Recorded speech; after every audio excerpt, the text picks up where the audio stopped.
Hoje é dia 24/7/2022, domingo, 10 horas e 20 minutos, em Franca, São Paulo. Nós estamos realizando o culto cristão no lar e optamos nesta fase pela leitura desta obra, Universalismo Crístico. Universalismo Crístico é um livro profético que procura preparar a humanidade para a visão espiritual do terceiro milênio. Busca consciente de espiritualidade ao invés de uma atual submissão religiosa que escraviza ao invés de libertar. Universalismo crístico trata-se de uma metodologia simples, filosófica, baseada em 3 alicerces principais: amor, respeito ao próximo. Jesus nos referendou tal preceito para que nos amássemos, que seríamos conhecidos caso resolvêssemos ser seus tutelados, seus copiadores, por muito nos amarmos. Amarmos tal qual amamos a nós mesmos. E a referência disto é fazer ou deixar de fazer a outrem aquilo que se gostaria ou não gostaria que a nós fosse feito. Cientes de que cada qual caminhou de per si milênios incontáveis, alguns de nós, em espírito e verdade, temos milênios, bilênios, e diante dessa experiência pessoal, qual é a arrogância de qualquer um de nós perante o outro irmão de jornada, muitas das vezes revestidos de uma roupagem muito mais nova que a nossa, nós com nossa terceira idade, a idade intermediária, não importa, ao vislumbrarmos um adolescente de 17 anos, de 15, de 12, ao vislumbrarmos uma pessoa com a metade de nossa idade, imaginarmos que temos mais experiência. Quando se vê a vida além do corpo físico, tudo isso deixa de ter importância. Nós podemos estar olhando para um corpo jovem, ali estar um companheiro de jornada evolutiva que tem 10 vezes mais o tempo de experiência do que nós mesmos. Cada um aproveita essa jornada da maneira que lhe aprouver. Uns acomodam-se em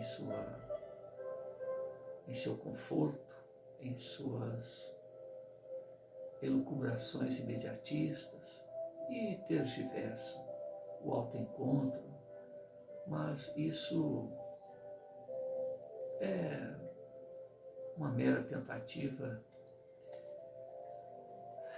de fugir de nós mesmos. E a pergunta é: fugir por quê? Qual o motivo que se ausenta da compreensão de si próprio? Certamente porque ainda não compreendemos que, embora o véu do esquecimento nos abençoe com a sua ação, tendo em vista graves delitos que hemos cometido durante toda essa jornada, delitos certamente contra nossos irmãos, nossos companheiros de jornada evolutiva, e que, ferindo esses corações, ferimos a nós mesmos. Provocamos em nós mesmos a dor de uma maneira um tanto mais permanente, um tanto mais extensiva do que aquela que provocamos naqueles a quem agredimos. A fonte criadora nos coloca uns junto aos outros para que troquemos experiências. E há mecanismos que gerenciam estes relacionamentos.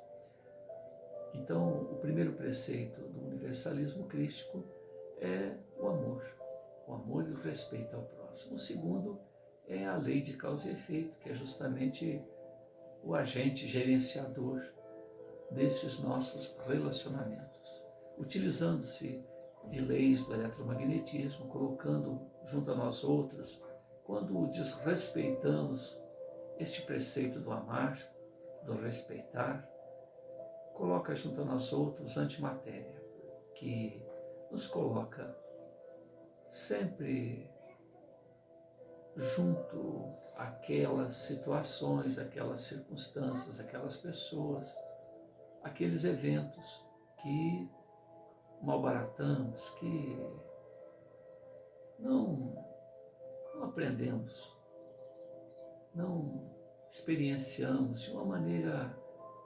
elucidativa, de uma maneira em que nos traga o bom tesouro. Então, fica em nós essa necessidade de rever conceitos, de refazer entendimentos, laços afetivos, e isso nos cobra de uma maneira inconsciente. E é por isso que, quando olhamos essa nossa realidade maior, muitas das vezes optamos por mergulhar na ilusão, mergulhar no imediatismo. E é como o avestruz que enfia a cabeça no buraco toda vez que vê o predador, que vê o perigo, como se seu grande corpo não estivesse ali para ser devorado, para ser tragado pelas circunstâncias, né? Quando nós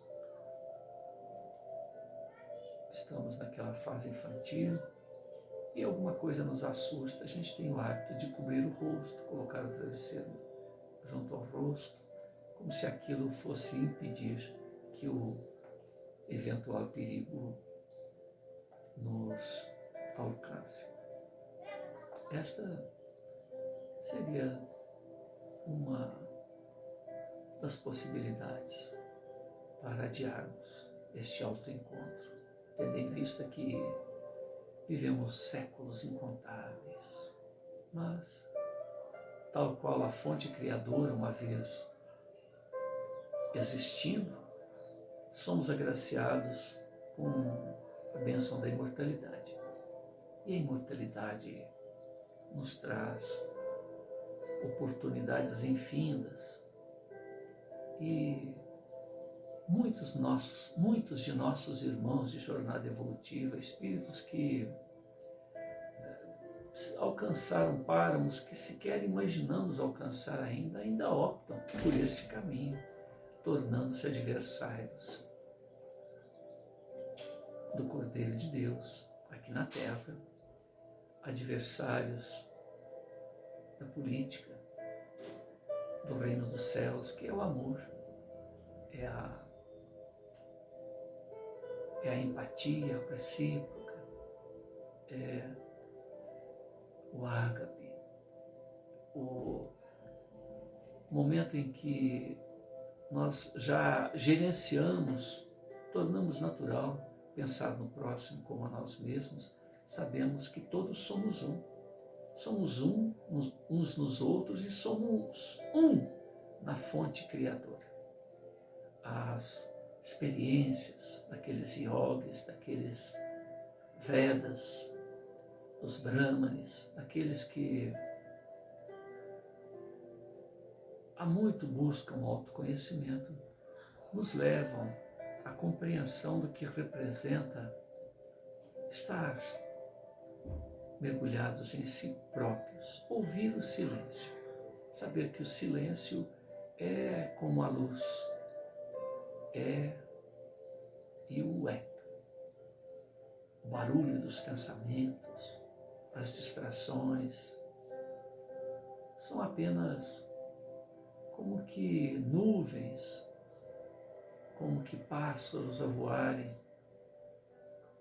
em uma abóbada permanente, que representa o infindo silêncio. O silêncio representa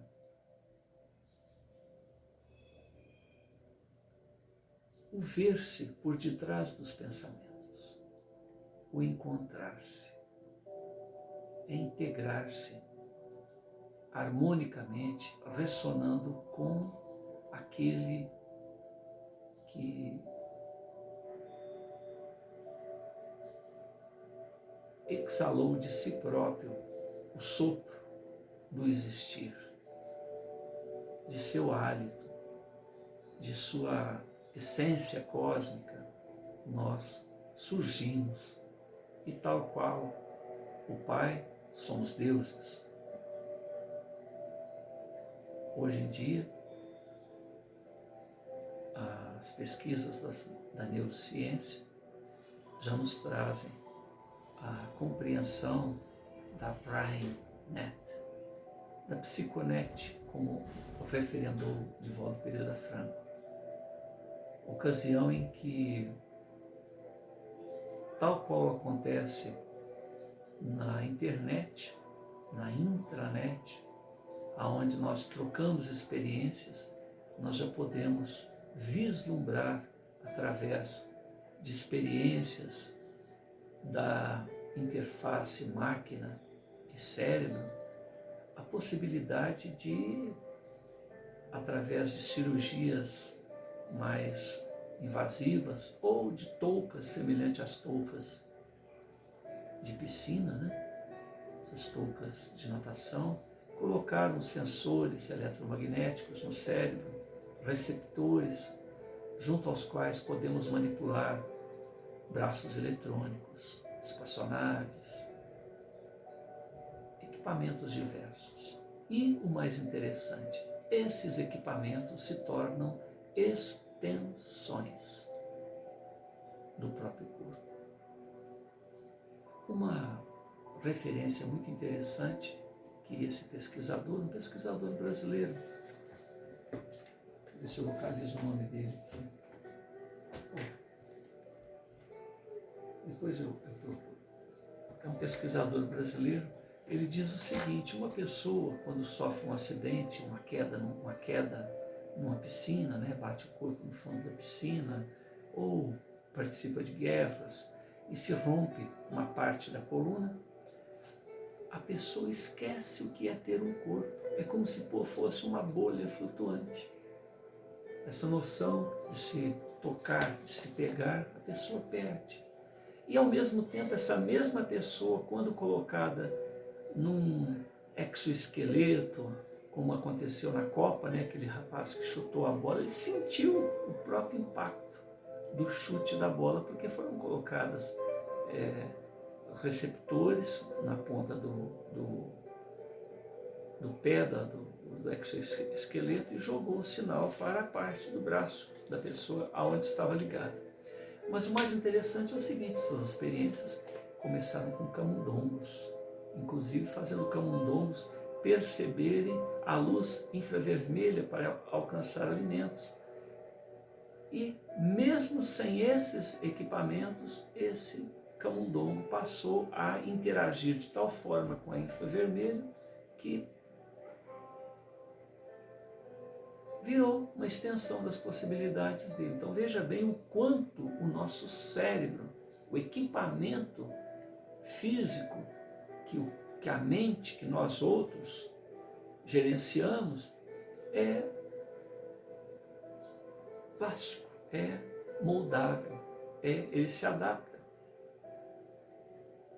Então o nosso equipamento é capaz de comunicar com o outro, cérebro a cérebro. Isso foi estudado por esses pesquisadores a partir desse neurocientista brasileiro, colocando equipamentos, músicos tocando um com o outro. Então, tal é a ligação de um músico com o outro que sabe-se o momento em que um percebe o que o outro vai fazer e ele acompanha o movimento. Colocou-se 3 macacos gerenciando um braço robótico. Macacos rezos, camundongos, macacos coruja, e depois se passou para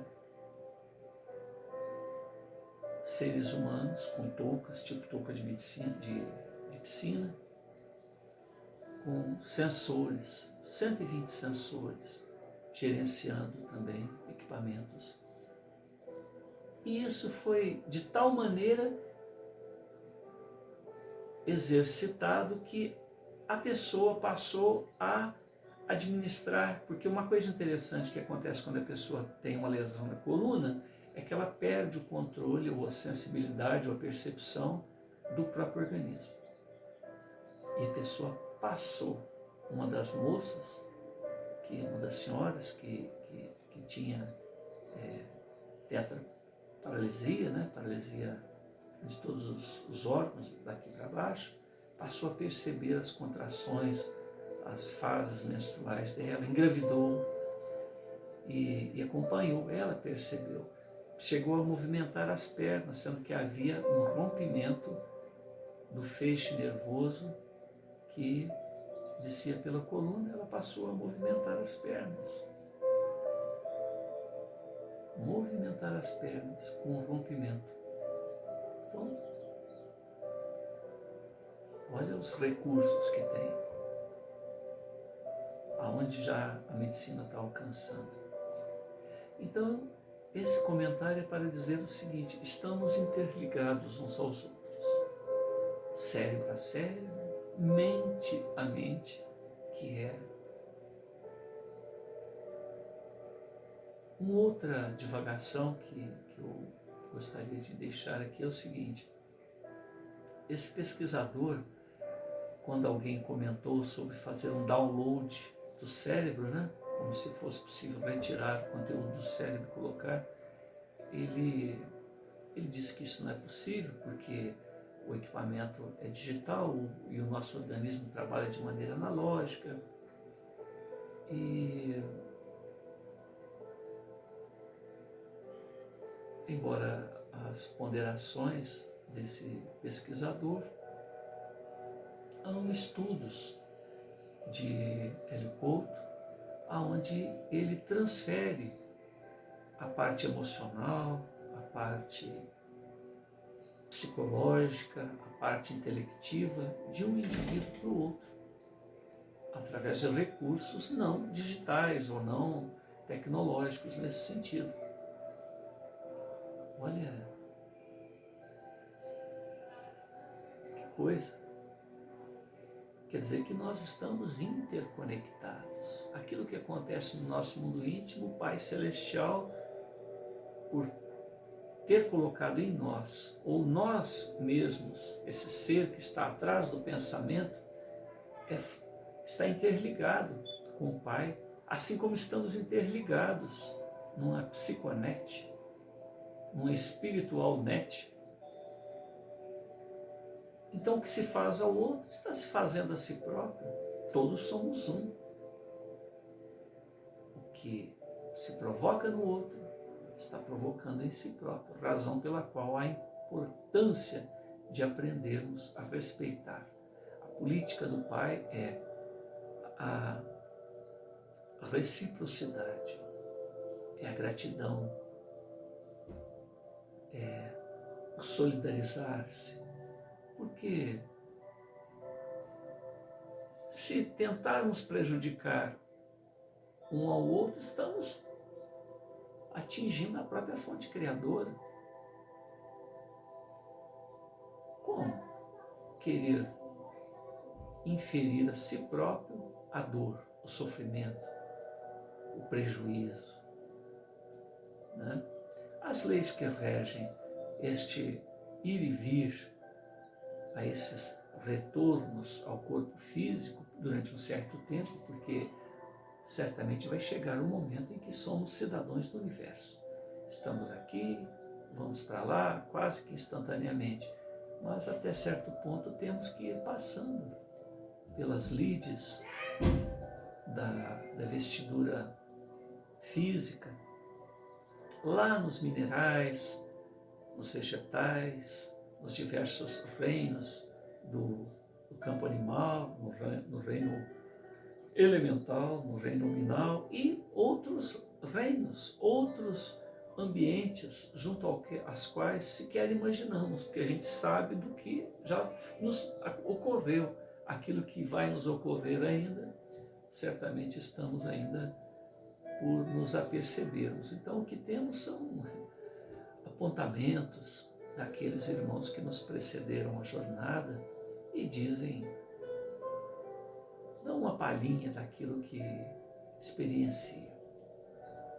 Jesus, em certa oportunidade, comentando junto aos seus discípulos, um deles que estava chegando ali, ele, mostrando a sua possibilidade de visão à distância, disse: quando você passou ali pela pedra tal, ou passou pela árvore tal, e aquela pessoa ficou admirada, falou: como? Aleluia, glórias, és mesmo o enviado dos céus, como que você poderia saber que eu passei aqui, ali? Está acompanhando, dali ele está vendo o que está acontecendo lá adiante. E Jesus, aproveitando a oportunidade, disse: se você tivesse a oportunidade de ver de onde eu vim, das regiões onde eu estagio, onde eu estou e que eu abandonei, eu deixei para estar junto a vós outros por amor, para exemplar a minha mensagem do amar incondicionalmente, que dirias se visses de onde eu vim, do reino de onde eu saí? Se basta eu dizer que estiveste aqui ou ali, já me glorificaste o nome. Então Jesus nunca negou que era o mestre, a sua ascendência espiritual, o porquê estava aqui na terra.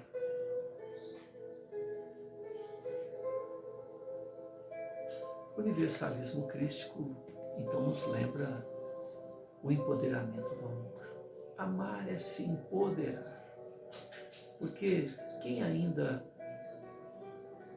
não descobriu o valor do amor, o amor a si próprio, o amor ao próximo, o amor a Deus em gratidão por tudo que recebemos e está aí ao nosso dispor, basta nos empoderarmos, basta nos atermos ao fluxo de ordem que nos coloca a todos no melhor benefício, o bem comum, que gerencia os limites e a compreensão para que não nos acotovelemos, para que não nos prejudiquemos demasiadamente. Porque o pouco que conseguimos fazer dentro dos limites do corpo físico ou da intelectude ou dos atrevimentos, da libertinagem, já nos causa séculos e séculos de atraso evolucionário. Então, o amor representa a pedra de toque para que a vida se manifeste da melhor maneira possível. E investindo neste valor, nós vamos nos empoderando. E quem procura lembrar apenas do alto amor, aqui denominado egoísmo, acreditar-se mais do que outrem, quem é o maior, que é o Pai Celestial, quem é a fonte de tudo, ele se mistura em tudo em a natureza, inclusive no próprio mundo íntimo, e não nos impõe nada. Ele nos apresenta um roteiro bem claro, através da consciência. Sigamo-lo ou não, ele aguarda. Não há problema com relação ao tempo.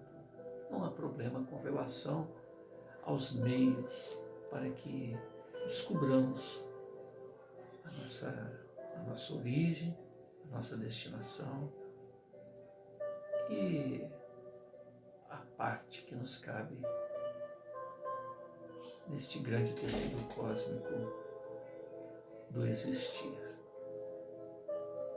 Portanto, o segundo alicerce do universalismo crístico é saber-se imortal, saber-se experienciando este ou aquele veículo físico nesta ou em qualquer outra morada da casa do Pai. Todos nós envolvidos, abençoados pela lei de causa e efeito. A lei do karma, o karma positivo que nos traz os bons frutos, o bom tesouro, e o karma negativo, as pontas soltas que temos que nos ligar para nos resolvermos com nós mesmos e junto àqueles que prejudicamos. E finalmente o evolucionar, porque se saímos lá do reino mineral e estamos destinados a páramos que sequer imaginamos, mas que alguns dizem a angelitude e coisas que tais, não importa. Somos deuses, disse Jesus, co-criadores, dizem outros. Então, tudo que olharmos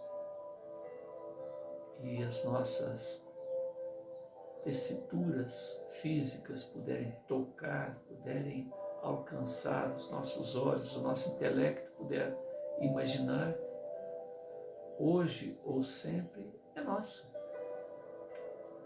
É tudo compartilhado. Então, por que querer se apoderar enquanto na ilusão da terra, na ilusão da materialidade, de algo que, como o nosso próprio corpo, vai deixar de existir. E apenas nós mesmos, o ser imortal, por detrás dos pensamentos, permaneceremos. O dia chegará em que esse corpo vai deixar de existir. As nossas conquistas materiais deixarão de existir. A nossa passagem pela Terra será esquecida. O planeta deixará de existir, o Sol, o Sistema Solar, a galáxia e outros universos, outras galáxias hão de surgir. E o que resta? Nós mesmos, os observadores da realidade cósmica, sempre disponível ao nosso trabalho, à nossa expertise, à nossa colaboração recíproca. Numa segunda parte desse romance, Hermes Trismegisto, que é o autor espiritual da obra, ele nos fala a respeito dos precursores da Era Nova, do terceiro milênio, onde não haverá mais imposições, mas uma troca saudável de pontos de vista, de solidariedade e de recursos inimagináveis do próprio organismo para que executemos todas as potencialidades, ou um tanto mais das potencialidades que estão disponíveis para a nossa caminhada evolucionária. Até o momento em que nós lemos, o protagonista da história, Rafael, um jovem que viveu certamente em ambientes mais nobres que atualmente no chão da terra, nos trouxe uma série de apontamentos relativo ao que já dissemos, nos falou das crianças índigo, das crianças cristal, que são crianças oriundas de orbes um tanto mais evolucionados que o chão da Terra, que nós outros dessa sociedade. E ele próprio é uma criança índigo, alguém que tem a segurança de um modus vivendi ao qual apenas ambicionamos, sem uma certa segurança emocional, intelectiva, de como é que realmente isso se dará. Mas quem já viveu nessa sociedade e reconhece que estas mesmas sociedades já passaram pelo que estamos passando hoje, é como uma graça, uma revelação, uma experiência antecipada daquilo que irá ocorrer daqui a algum tempo, quer nós queiramos ou não, porque senão, no próprio processo de empoderamento, nós iremos nos extinguir. Imaginemos essas armas nucleares, essas armas atômicas, na mão de pessoas que sequer entendem como é que ela funciona, ou das consequências hecatômbicas que elas podem produzir, e você coloca. Você dá uma metralhadora na mão de um macaco. O que não vai acontecer? Então, esses empoderamentos naturais, consequentes do evolucionar do órgão, têm em si próprio uma autodefesa. Só permanece por aqui quem estiver habilitado vibracionalmente.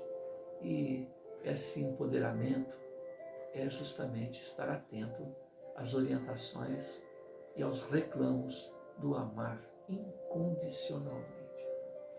Então é na descoberta deste valor que nós nos tornamos dignos ou acessíveis às condições em que o planeta irá vibrar a partir deste momento em que nos encontramos. Rafael, durante alguns eventos, ele foi apresentando esses pontos de vista e de uma maneira espantosa, de uma maneira inesperada, de uma maneira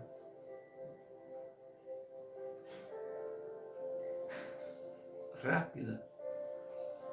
Ele foi acolhido nos seus apontamentos, de tal forma que no espaço de menos de 2 meses, em reuniões semanais, ele saiu de uma apresentação desses conceitos que visam fazer com que cada lide espiritualista retorne à sua origem e retire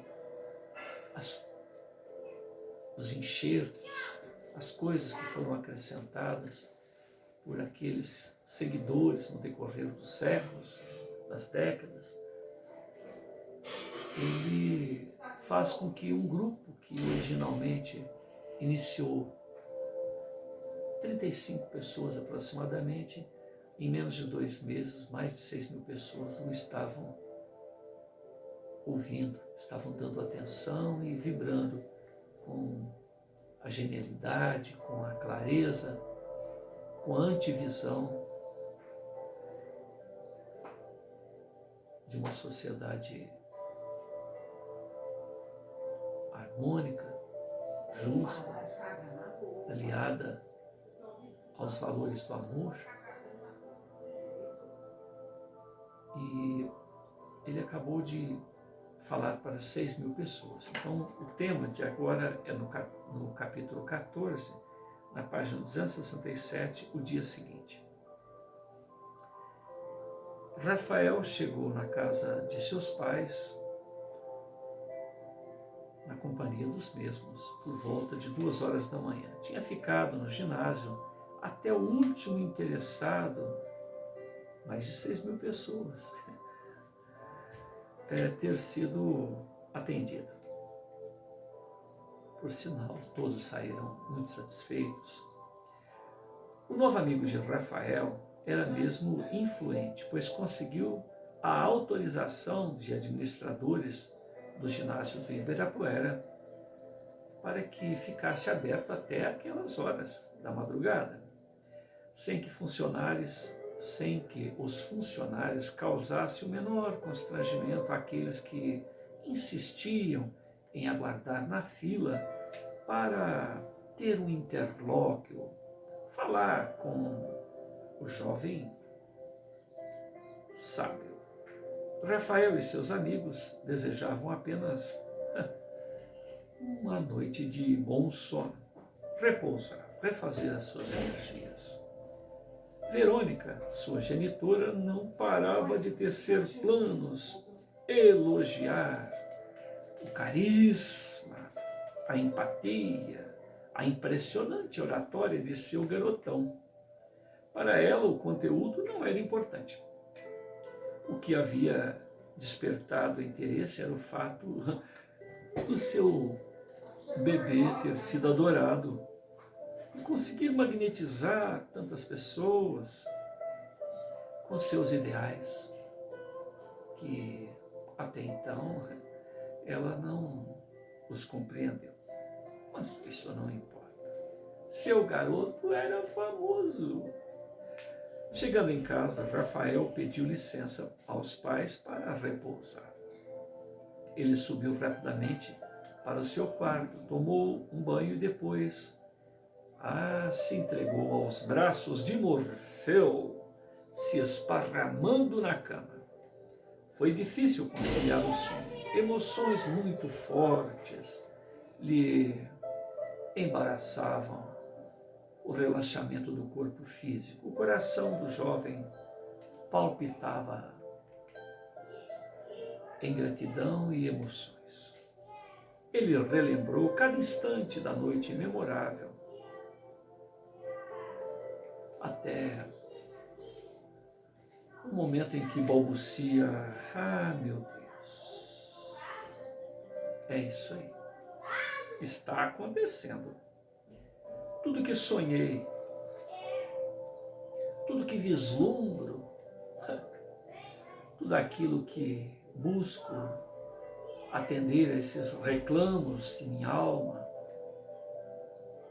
e entendo a necessidade de o protagonizar, está acontecendo, está se dando tal qual o vem em minha tela mental. Gratidão, meu Deus, por estar tão misericordioso para com este seu filho que busca testificar teu nome. Obrigado por testificar-me junto aos meus irmãos de jornada evolutiva. Após uma sincera, íntima e emocionada oração,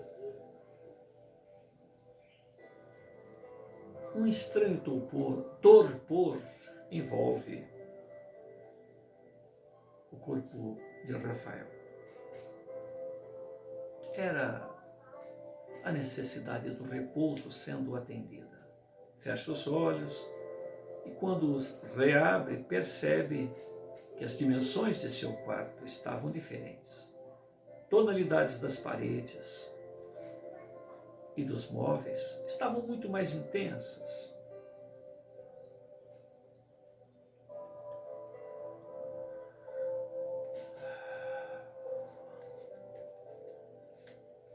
A vida material se tornou pálida diante das cores vivas que emanavam do campo astral. Rafael se recosta e vê novamente Gabriel, aquele companheiro de ideal encarnado em mesma época que ele, sentado majestosamente na poltrona ao lado de sua cama, ali mesmo onde ele deixara suas roupas ao buscar o repouso. Que espírito glorioso! Era a terceira vez que Gabriel se achegava a ele. E Rafael pensava, Gabriel está encarnado? Onde? Com que nome? Qual a sua idade? Como ele consegue estar aqui ao meu lado, estando ainda juntamente comigo no corpo físico? Mas essas reflexões eram curiosidades naturais de quem busca a compreensão dos valores ad eterno. Então aquele ser angelical irradiava uma luz, de tal maneira que o quarto todo se mostrava em uma magnificência conforme lhes referi. De maneira serena, Gabriel lhe diz: És bem-aventurado, meu amigo. Ah, Rafael, teu aparelho fonador empresta voz aos anjos. Realizaste um passo importante para que a concepção do universalismo crístico se estabeleça na Terra. Ah, meu amigo, meu companheiro, meu irmãozinho de ideal, meu coração rejubila-se junto ao teu. A minha missão depende diretamente do que tu fazes, bem o saibas. E com honra, com responsabilidade, com idealismo, com a clareza de mente que adquiristes em eras incontáveis, em experiências incontáveis neste universo do Pai, cumpres bem a tua tarefa. Meus parabéns.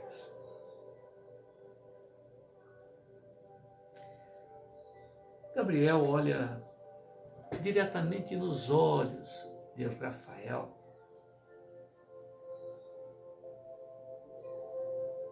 Olhar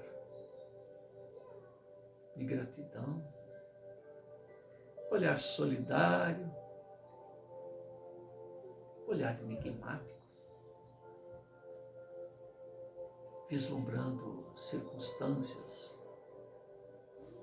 vislumbrando oportunidades que Rafael sequer poderia imaginar. Ele continua.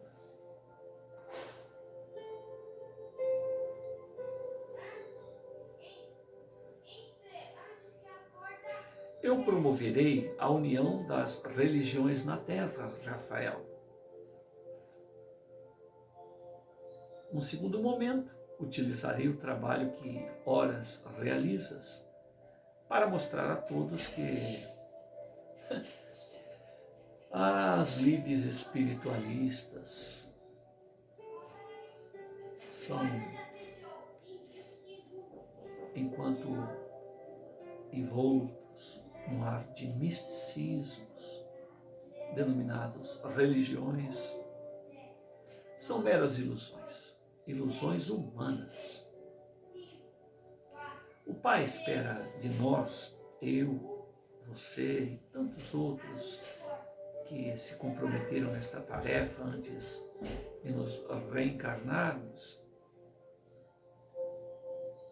construir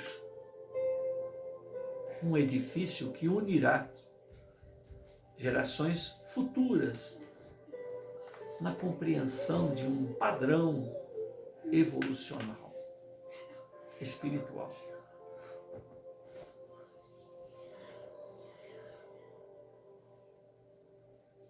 A nossa tarefa atual, Rafael, é auxiliar, junto aos nossos irmãos de jornada no chão da terra, o desenvolvimento da consciência espiritual. O edifício está preparado. utilizarei a construção deste edifício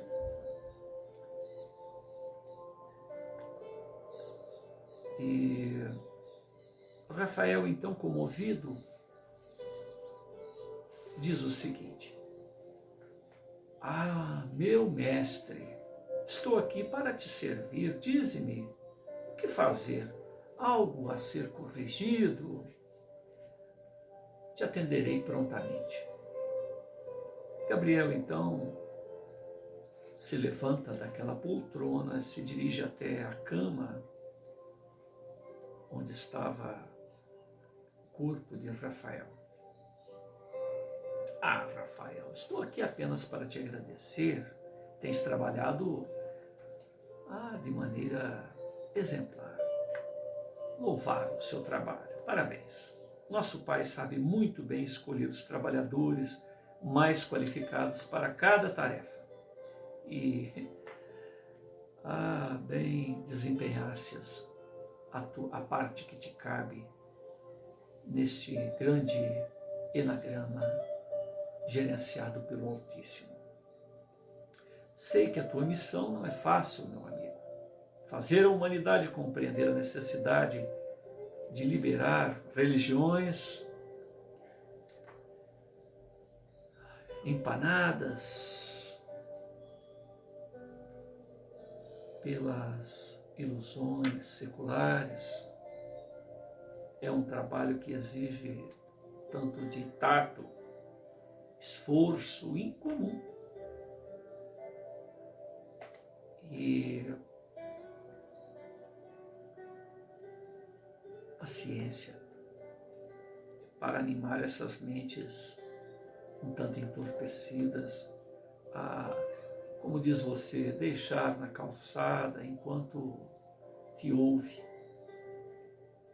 esses paradigmas, dogmas e embaraços adicionados às mensagens, às lítimas mensagens emanadas pelo mais alto. Teu esforço é e será reconhecido. Atingirás um número significativo de seguidores. Embora tenhas alcançado grande número de corações, Rafael, este número será e é pequeno em relação às necessidades de toda a agremiação humana. Essa será a minha tarefa: agregar ao meu redor fiéis de todas as religiões para no futuro despertá-los para o universalismo crístico.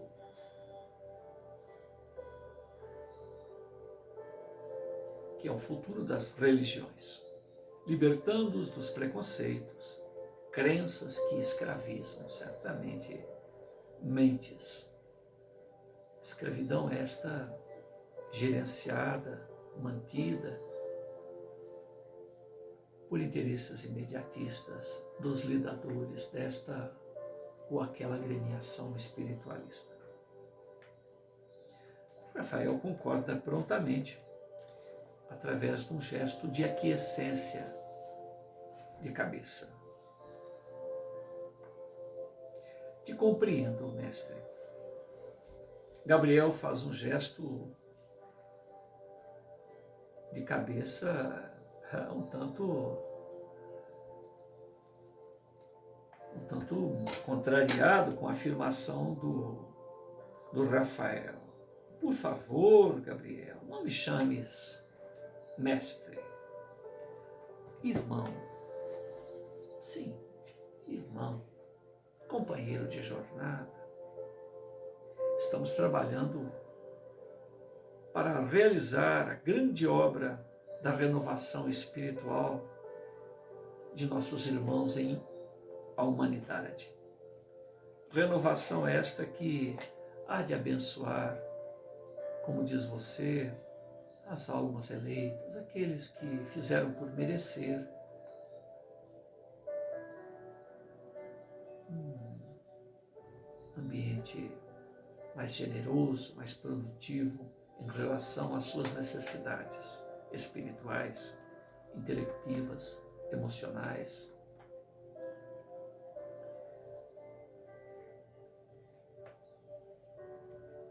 Gabriel sorri novamente diante da expectativa de Rafael e remata. Quando concluirmos o nosso trabalho, poderemos olhar para a terra com alegria, pois o homem, a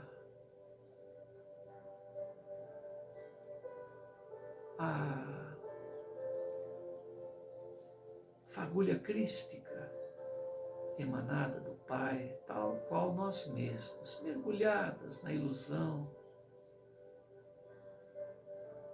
da vida material,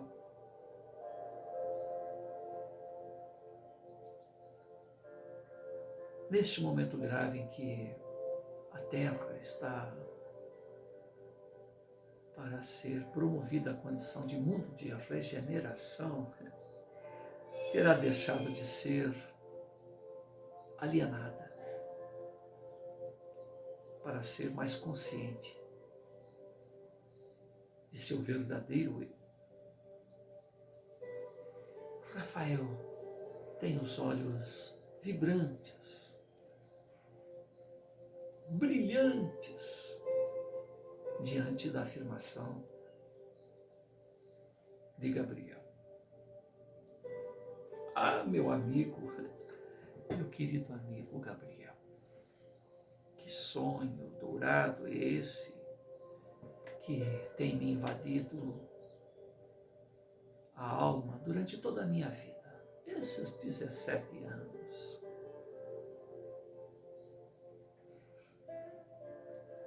Sempre ambicionei alcançar este desiderato. Tudo que for possível ao meu alcance, eu farei para que se concretize exatamente isto que você o disse. Gabriel sorri e diz: descansa. Hoje realizaste um trabalho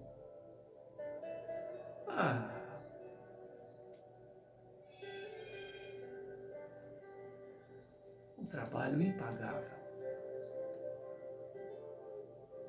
junto aos irmãos de jornada evolutiva. Somente o Pai para recompensar-te.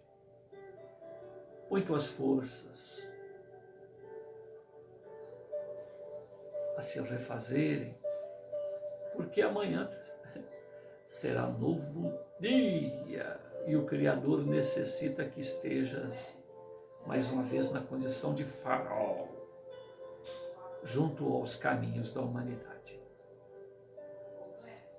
Preciso retornar ao meu corpo, Rafael. Necessito repousar. Descansaremos bem esta noite.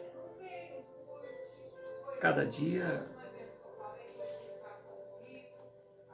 o bem se faz presente cada vez mais junto ao coração de nós outros, neste chão da terra, quer tenham-se olhos de ver ou não.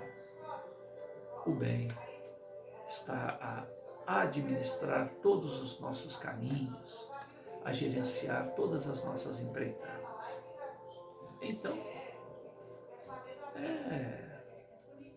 se entregar às tarefas, se entregar ao Pai Celeste e seguir adiante.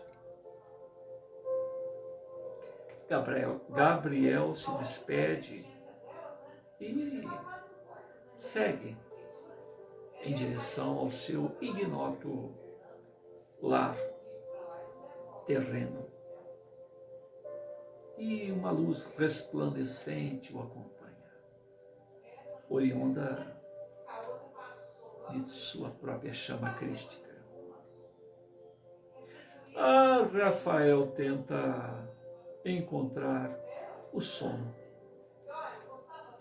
Mas como, meu Deus, se entregar ao sono diante de tanto deleite, de tanto prazer, de tanta alegria, de tanta realização?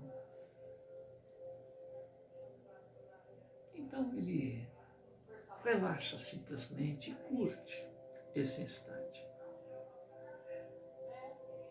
Entretanto, para surpresa sua, o cansaço faz a tarefa que as suas elucubrações, suas disciplinas mentais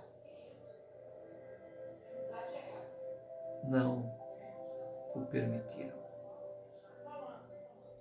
Gabriel Rafael se entrega ao sono. A tarefa havia esgotado as suas forças e a energia calmante da presença de Gabriel o reconfortou, completando o serviço para que Rafael descansasse o corpo físico necessário para continuar a sua tarefa missionária. No dia seguinte, por volta de 11 horas da manhã, Rafael desperta. Justamente quando seus pais adentram ao quarto trazendo um desjejum, especialmente preparado pela mãe Verônica, orgulhosa pela fama de seu garoto. Logo que ela abre a janela, diz: Rafael, eu fiz umas torradas, um suquito natural, como você sempre gosta. Daqui a pouco iremos almoçar e não quero que você perca o apetite. Portanto, é apenas um desjejum. A luz que entra pela janela ofusca a visão de Rafael.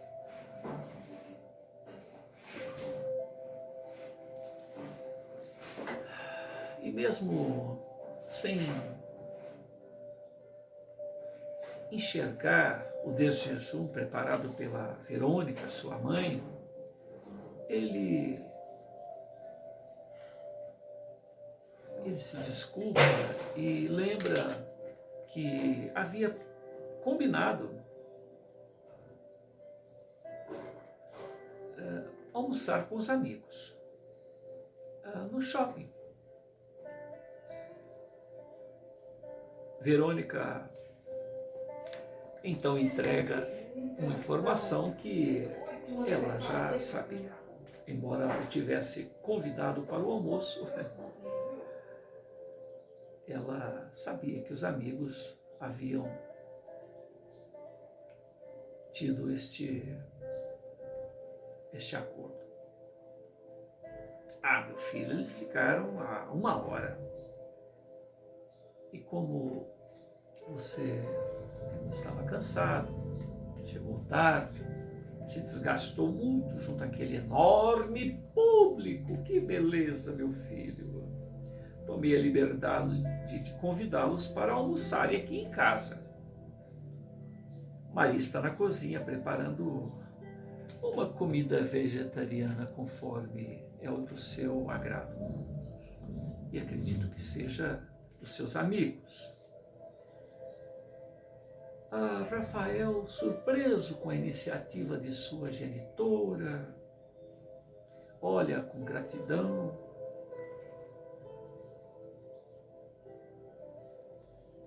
E ainda envolto nos pensamentos, nas emoções do dia anterior, e sabendo que sua mãe e seu papi estiveram ali, todo entusiasmado, como já o faziam há algumas semanas, ele questionou: mamãe, ontem foi legal, foi bom, não foi? Por que você está fazendo isso, Bernardo? Por quê? Mamãe, eu acho que agora ninguém mais segura o universalismo crístico.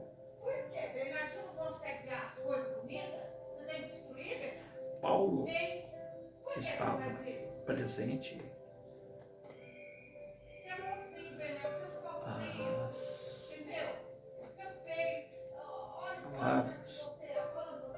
de Rafael negocinho dela.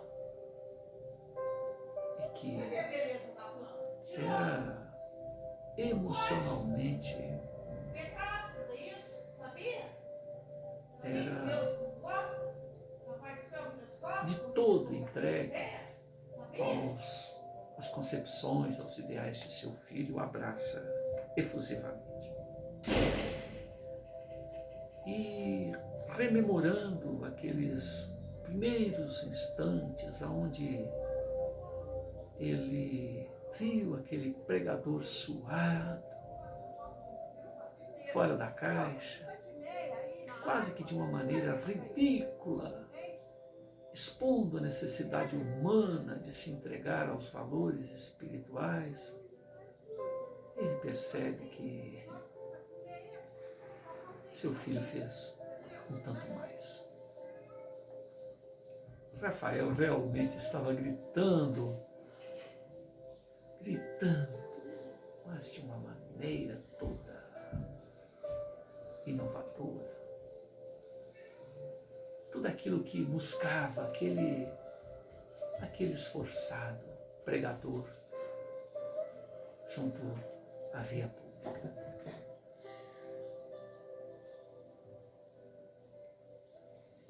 E nessa dicotomia de se dizer dos mesmos valores, a diferença é que realmente Rafael sabia do que dizia, vivenciava o que dizia. Talvez a distância que se estabeleceu entre a gritaria daquele pregador e o que ouvia de seu filho era porque talvez fosse apenas uma voz que clamava no deserto este que iniciava no coração do próprio pregador, do próprio gritador, porque ele não vivenciava aquilo que referendava. Dizia por dizer, tal qual a maioria de nós outros, quando nos entregamos de uma maneira mística e superficial aos valores espirituais. Paulo rememorava as vezes em que frequentava os cultos em sua fé católica e olhava para o relógio a cada momento, não aguardando a hora que terminasse. Paulo fazia aquilo por formalidade, numa superficialidade inequívoca. Acreditava que a moeda no gasofilácio fosse suficiente para atender às formalidades espirituais de poder manter a sua vida regalada. Então, Paulo tem nitidamente a imagem do pregador, tem a imagem dele e Verônica, e algumas vezes a presença de Rafael junto ao gasofilácio.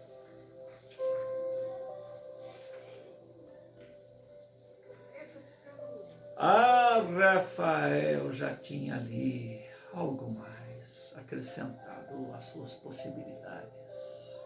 E percebeu o pensamento do papi. Papi, a diferença entre estas coisas que ora estás a meditar é que estou apresentando uma ideia que está pronta para nascer no coração de muita gente. Essas pessoas são livres pensadores, prontos para engajar em uma visão revolucionária a respeito de espiritualidade. Afinal, qualquer líder que busque esta compreensão, a que nos engajamos, até mesmo ateus, Papi, de maneira inconsciente, eles buscam a verdade. Papi, os ateus creem em Deus, à sua maneira. Porém o negam, devido à visão ultrapassada, imediatista, superficial, incoerente das religiões tradicionais. A Verônica superficial como sempre. Olha seu nenê, olha seu bebê, a dizer aquelas palavras que ela mal compreende. E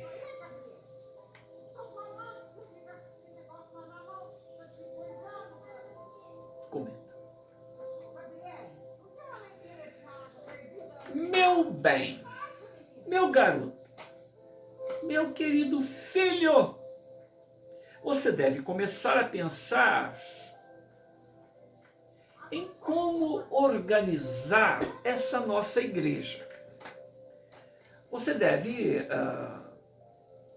já ir pensando nas regras, nas normas, antes que alguém o faça por você. Sabe como é? Uma ideia boa como essa, quantos irão copiá-la? Quantos irão gerenciar de uma maneira? Eu acredito até que você deva registrar. Em algum lugar, para que ninguém roube essa sua ideia.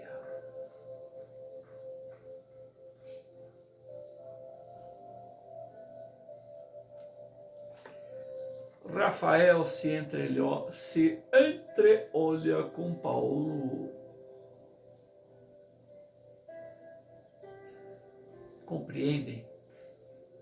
Ambos compreendem o status quo de sua genitora, a superficialidade de seus conceitos, tanto quanto muitos e muitos corações que hão de ouvi-lo. E um laboratório de entrelóquio para poder trazer clareza a estas mentes. Ele aproveita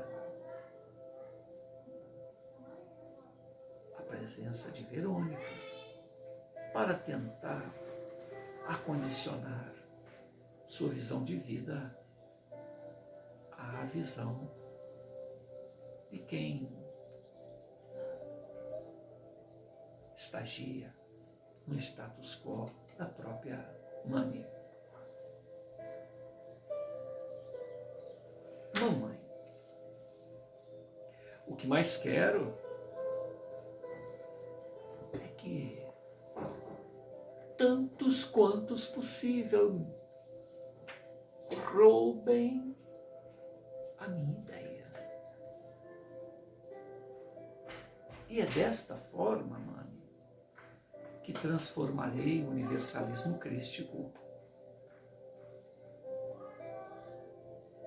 em mais uma religião, conforme a senhora bem o referendou.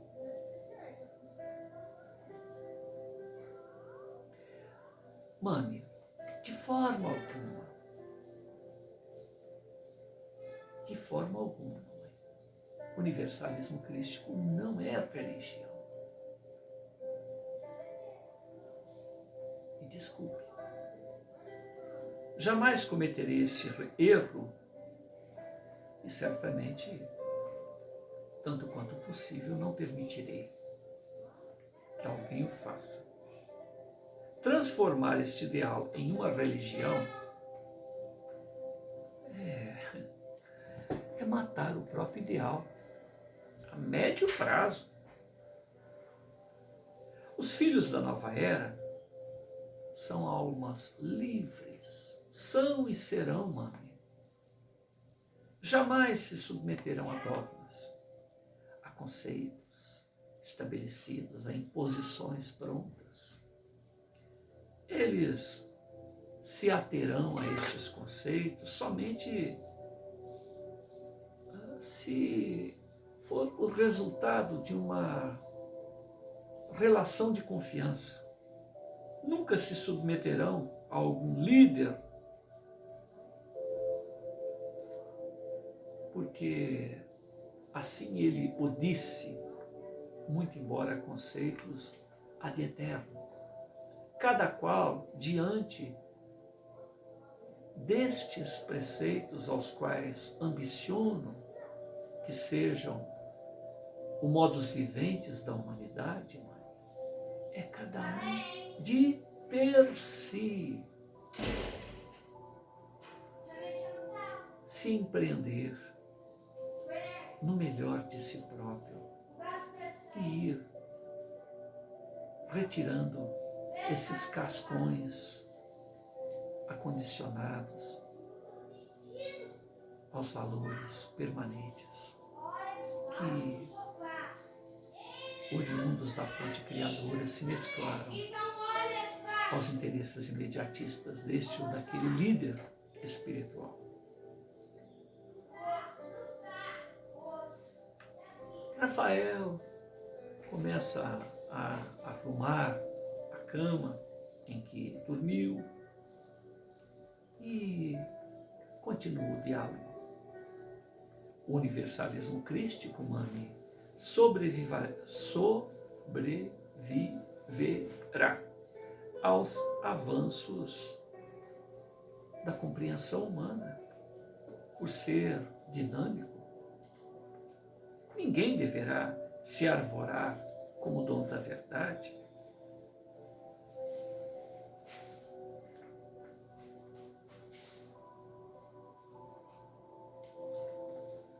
Cada qual dentro do patamar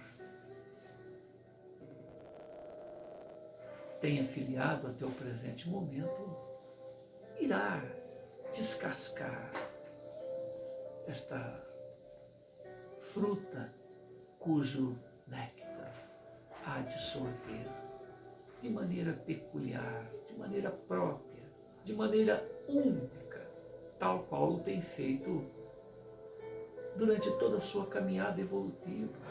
O universalismo crístico é de si para si próprio, não é um conceito grupal, um conceito de gado, de rebanho, de fora para dentro, mas é um conceito que busca harmonizar o indivíduo onde quer que estagie para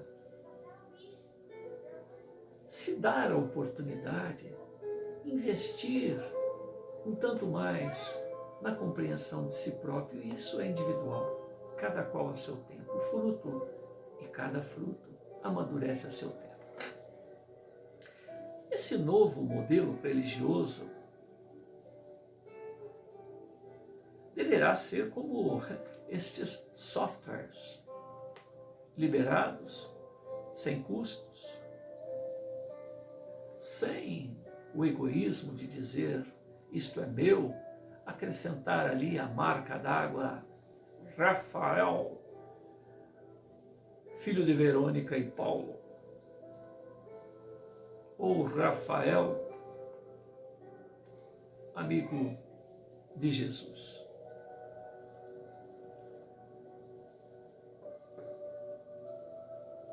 Desde que estes conceitos tenham seu voo livre, está tudo certo, Mari. Todos poderão sugerir novas teses espirituais. Teses estas que serão a cada tempo e de per si confrontadas com a razão, com o conhecimento vigente.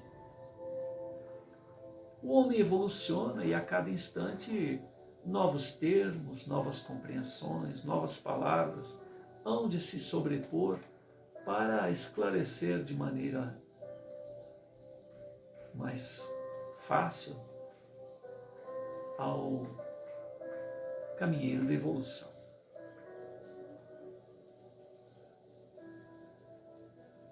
Acredito mesmo que é uma verdade científica esta nossa proposta. Seria um absurdo criar uma nova religião com termos, dogmas, burocratas, donos de verdade. O máximo que farei é me colocar na condição de mediador, de promovedor, de instigador desses debates.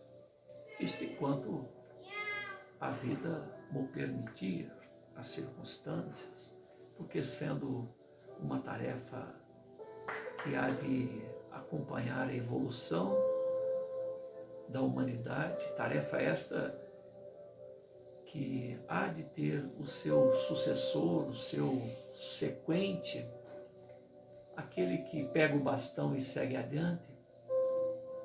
Faça a minha parte, mano. A tarefa veio do alto e assim o deve ser.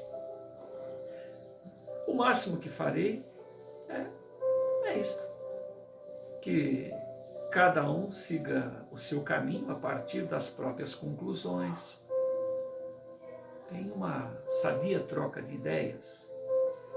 Eu não gosto aqui de dizer o que as pessoas devam acreditar. Mostro o caminho, conforme consigo alcançá-lo. E esta é a minha empreitada. O universalismo crístico, essencialmente, tem a função de unir, criar empatias, criar um sinergismo, um esforço para a compreensão individual. Individualmente, cada qual o aproveita tal qual o quer, tal qual o pode, e passa o recado adiante. Não vamos criar uma nova instituição religiosa que termine somente dividindo pessoas, afastando-as do amor, Mani. Do amor. Amor. Oriundo e dirigido à fonte criadora.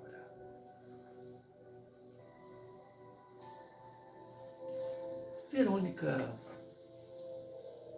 acompanha o desenrolar do pensamento de seu garoto.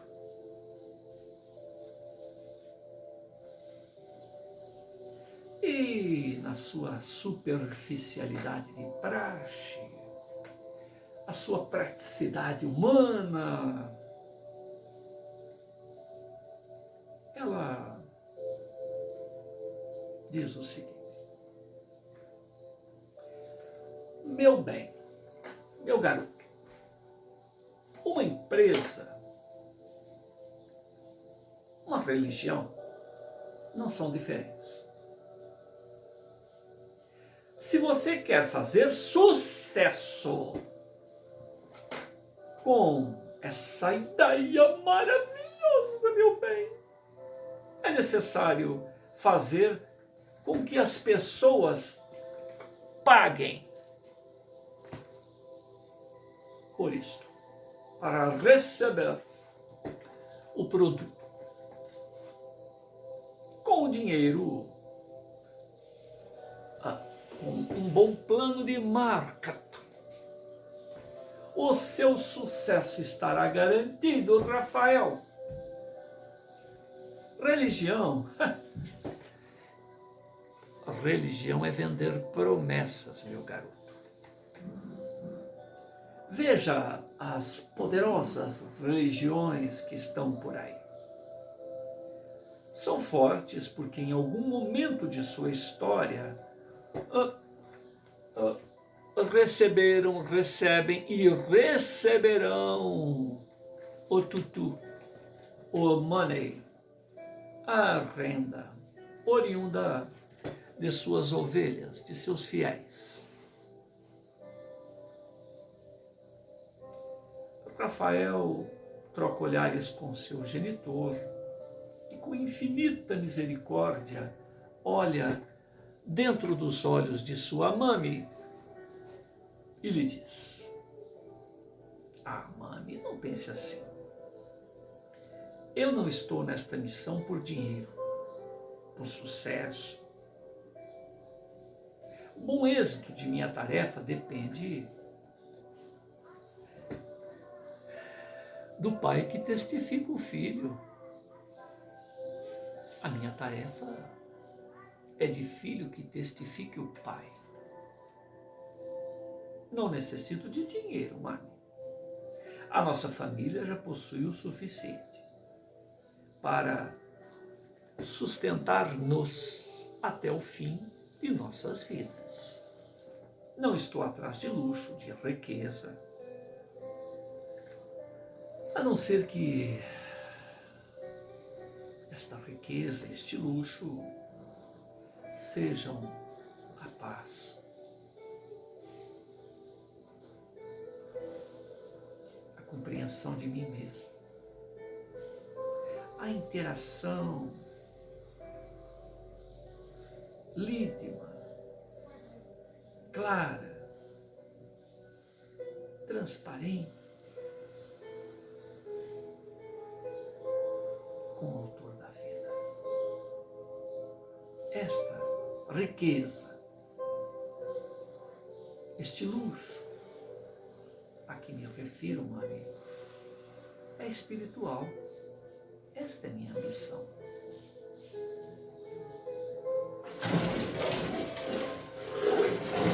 Verônica, interessada, como sempre, nos valores imediatistas, e vendo ali uma oportunidade de melhorar a renda da família, ela não se dá por vencida.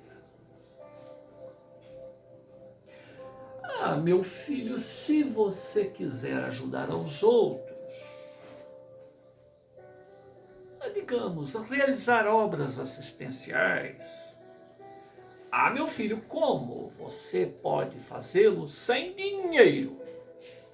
Você precisa de dinheiro, meu filho, para realizar os trabalhos assistenciais, as obras que hão de surgir decorrentes desta sua empreitada.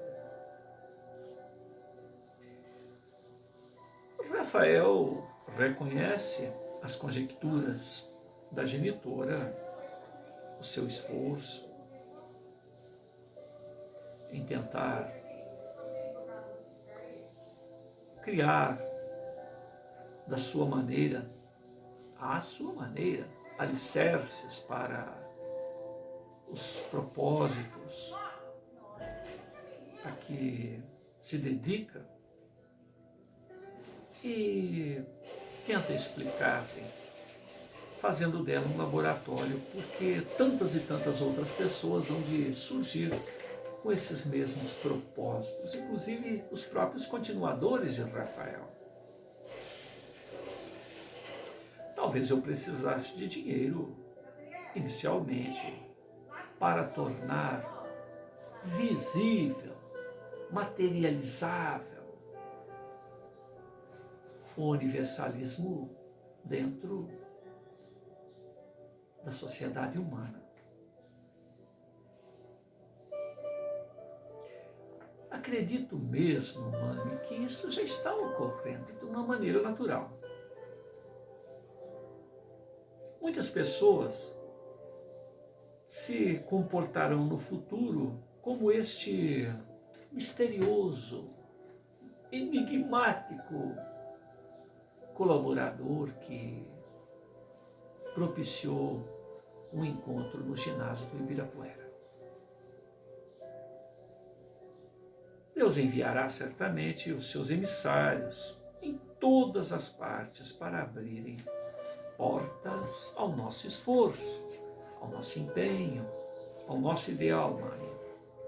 Enquanto estivermos realizando um trabalho sério, sensato,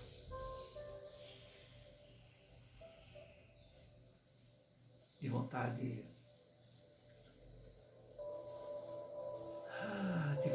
pura, as dádivas de Deus virão de encontro a nós outros. Não podemos ter medo da verdade, nos torturarmos.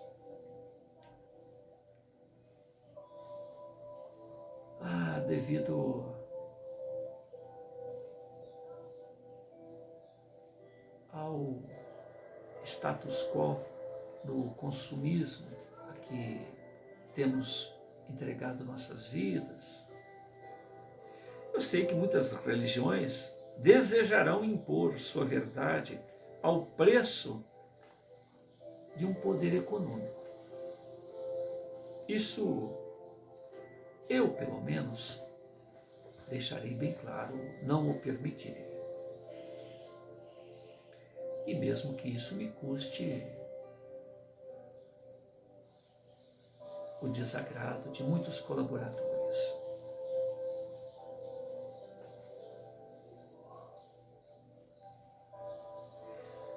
Rafael percebe que sua mãe não se deixa arrefecer diante desses apontamentos.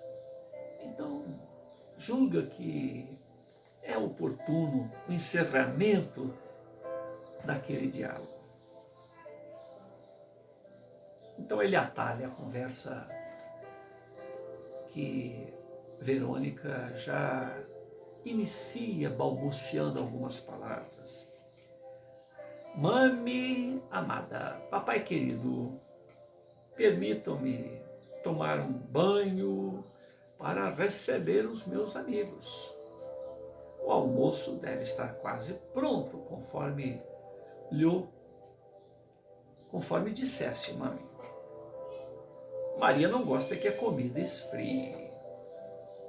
Os pais de Rafael compreendem a urgência dele se preparar para aquele encontro. Principalmente Papi entende o obstáculo colocado pelo pelotão em relação àquele incômodo entrelóquio com Verônica. E ambos sorriem. Rafael toma seu banho, veste as roupas bem leves e dirige-se ao jardim para abraçar os amigos que já o aguardam. Eduardo mantinha-se com a mão no queixo, realizando reflexões enquanto conversava com Tadeu. Era engraçado ver como a sua testa se mantinha franzida.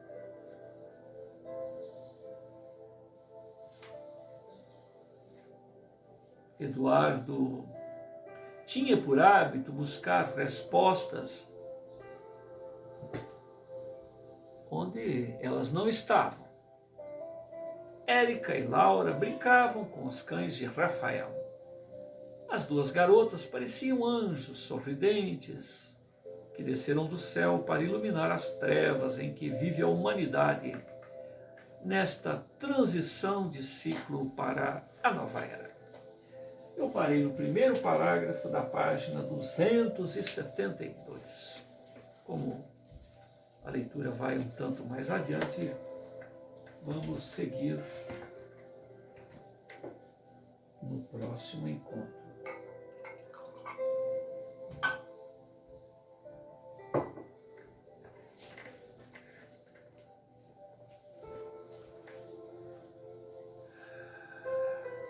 Sananda.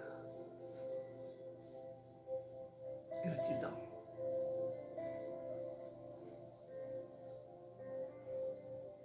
Abençoada seja a sua estada entre nós outros, na condição de carpinteiro, filho de carpinteiro, dando-nos desde os primeiros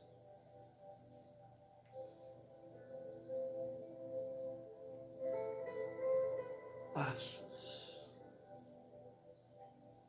visão de que para trazer o amor entre os homens bastou a presença de pastores, de ovelhas, de vacas, de porcos, de animais, e uma simples estrebaria. Caminhou entre os homens sem ter uma pedra onde repousar a cabeça, trazendo-nos lições de vida eterna, refrigério para as almas angustiadas, sinais e prodígios a mostrarem que o Pai te testifica, profecias mostrando sua ciência em relação ao que aguarda o futuro da humanidade. Afinal de contas, és o arquiteto, o gerenciador, o alfa e o ômega deste orbe em que estagiamos. O Verbo se fez carne, esteve entre os homens e nos diz o que fazer, como fazer. Onde estão as perguntas? Onde estão as respostas? És o caminho, a verdade, a vida. Nas lídimas páginas experienciadas do amar incondicionalmente.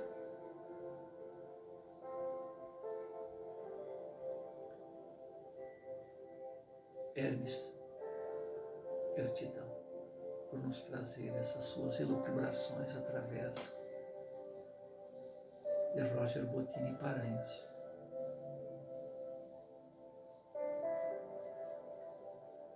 Akhenaton, antes de Jesus, 1200 anos, trouxeste-nos os mesmos preceitos. Posteriormente, 500 anos antes de Jesus, Sócrates nos vem falar do respeito ao próximo, do amor. E tal qual o personagem, o protagonista dessa história, Rafael, prepara caminho àquele que vem vivenciar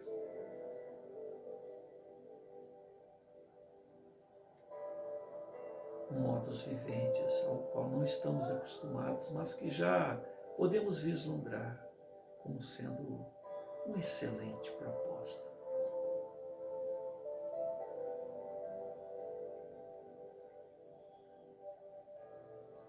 Gratidão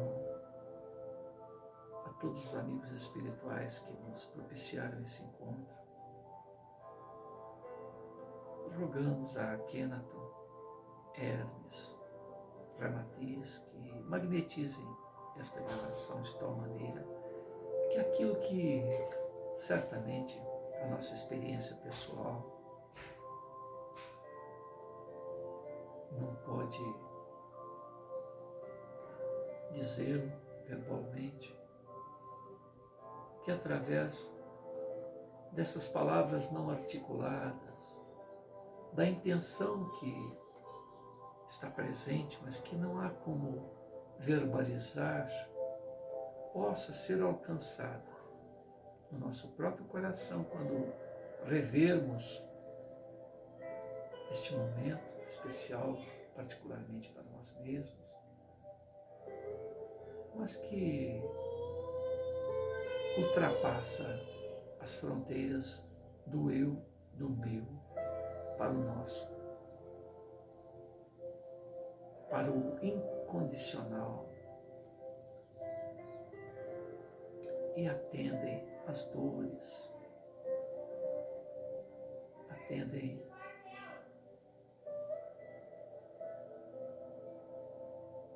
as necessidades intelectivas, morais,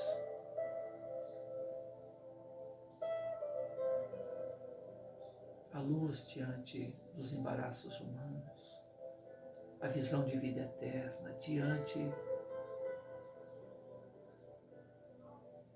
dos limites impostos pela ilusão do imediatismo.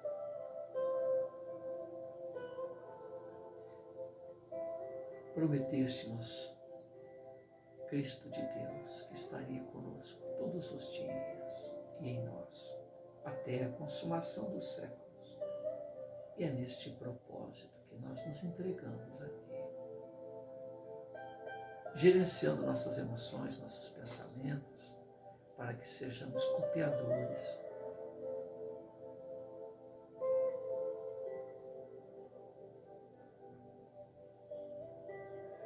para que sejamos vivenciais de Tua palavra.